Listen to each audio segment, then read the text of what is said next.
right, good morning, guys. I'm coming to you from actually here in Gulf Shores, Alabama. Just survived Hurricane Nate. I was supposed to be on vacation here for a little while, and my in-laws had rented a condo down here, so we spent a little time just riding out Hurricane Nate. Looks like the weather's going to clear up a little bit for us to maybe have one day, so I'm hanging out at Starbucks on some free Wi-Fi and ready to bring you guys some information about contextual factors in physical therapy. So I want to start this morning really with a personal story. So I have 3 children, and hopefully that isn't too loud in the background. But so I had three children. One of those children, hey, good morning, Allie, is autistic, and she's 11 years old. Her name is Jameson. She's a beautiful child. And so I've learned a lot about behavior from her, and more specifically, her behavioral therapist.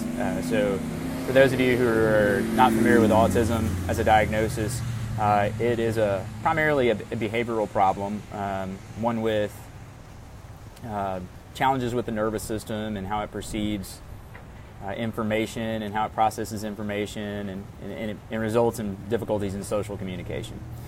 So within one of the treatments or the evidence-based practices for autism is a therapy called ABA therapy. So it stands for Applied Behavioral Analysis Therapy. And so the whole concept of ABA therapy is really to examine a particular behavior within the context that it is occurring.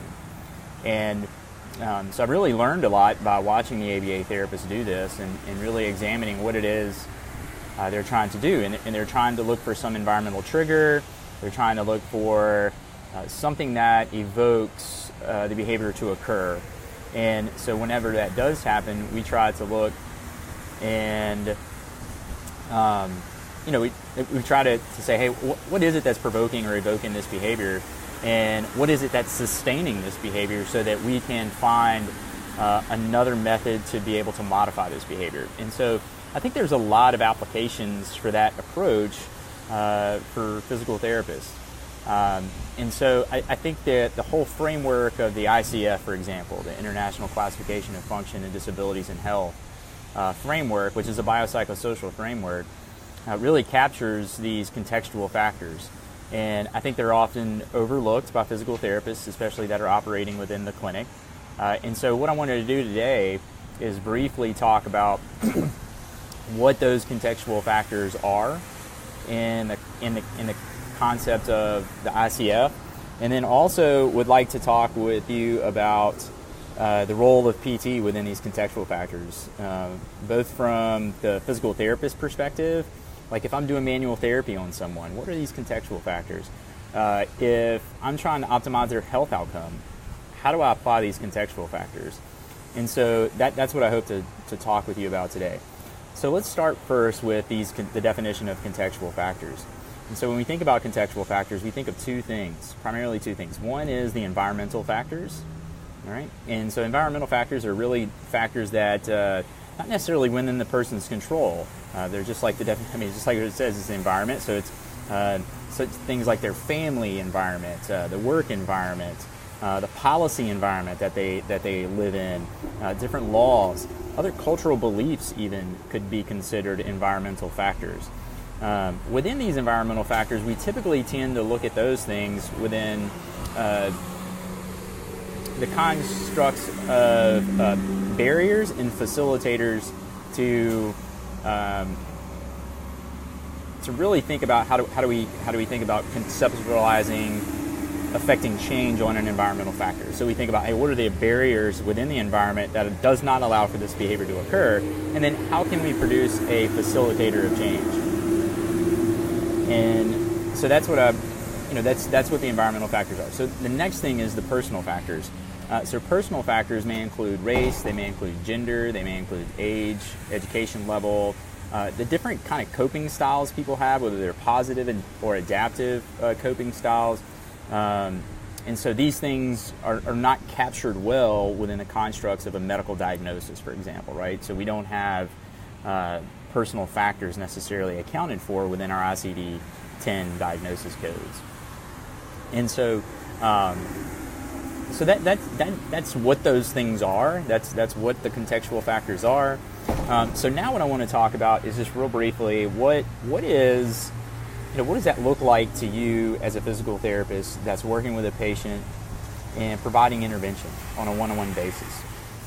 And so there's a really great article from Manual Therapy that was published. Wow, I'm just looking at it. This dude rolling out here in a Jaguar. It's really nice. So a great example, this masterclass article that was written in Manual Therapy by Testa and Rosatini, and they describe a physical therapist as an actual contextual factor itself. So the physical therapist is actually a contextual factor. And when you think about it, the relationship between, or the concept of a therapeutic alliance, where we must try to align with a motive, align with a goal, and provide client-centered care, then this makes complete sense that the physical therapist is actually a modifiable factor within the patient's health outcome. And this is not something that I really thought about before. I didn't realize that, I have an influence on this patient's ability to get better, which I think is really great because it puts a lot more onus on me, and so that's a good thing, I think. So what the authors describe within this article is sort of this circular factor model that accounts for really 5 variables. So one is the treatment that we provide. And so, we have, within the treatment, we have things like, providing them a clear diagnosis. That may be exactly what they're seeking. Then we have sort of the observational learning. So the patient is actually learning from the treatment experience itself. Delivering a patient-centered approach and one that's not cookie cutter. And then also we have the application of therapeutic touch. And there's a lot written in the literature on therapeutic touch as well. So then we have the physical therapist as another input into this therapeutic outcome model. And so we can think about professional reputation. So, our external stakeholder view of who we are and what we represent, the appearance that we give, and then our beliefs and the behaviors that we exhibit on a day-to-day basis is also considered an input into this model. Then the patient has expectations, they have preferences, they have previous experiences with physical therapists, and then we can also look at the therapeutic relationship itself, where we primarily focus on communication, such as verbal and nonverbal communication. This is an area that I'm targeting right now within our Lifestyle Physical Therapist course, and having people grade themselves on a working alliance inventory scale. So it's just a nice method to be able to examine the working relationship that you have with your patient. And then also the healthcare environment is another input.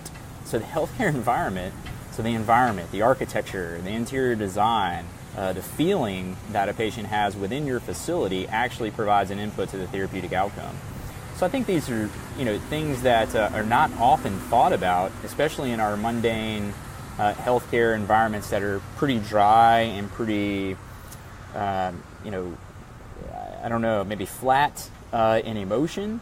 So I think creating an environmental milieu is what they might call it in the psychology literature. But that environment plays a role in the outcome of the patient, and I think that's something that we need to consider.